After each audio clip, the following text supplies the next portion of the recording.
morning, dear students. Welcome to yet another session based on the paper Linguistics and Phonetics. In the previous class, we were discussing about vowels.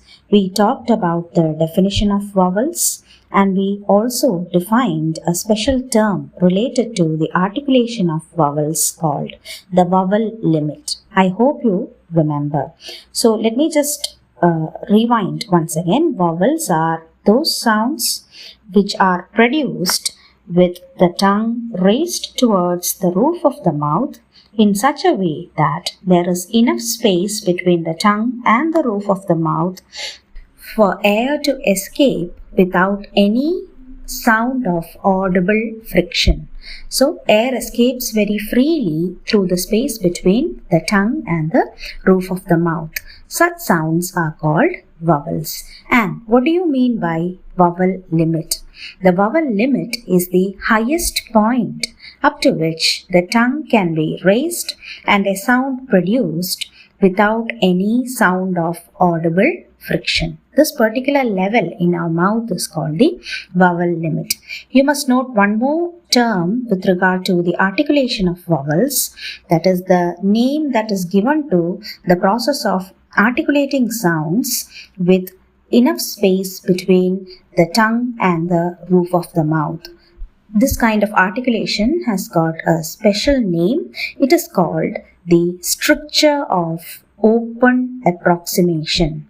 Stricture is a word that indicates articulation, and the way in which a vowel is articulated is called the stricture of open approximation. Why is it called open approximation? It's called open approximation because during the articulation of a vowel, there is enough space for air to escape freely between the tongue and the roof of the mouth. It never gets obstructed. And that is why the word open approximation is the process of allowing air to flow freely without any closure or obstruction, without any kind of friction. So you must remember this word. This is important.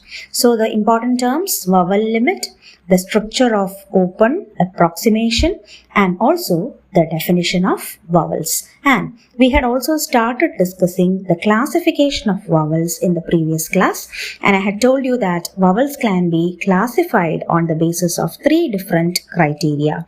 The first one, the position of the lips during the articulation of a vowel, the part of the tongue that is raised during the articulation of a vowel, and the level up to which the tongue is raised inside the mouth during its articulation. So these are the three criteria according to which a vowel can be classified.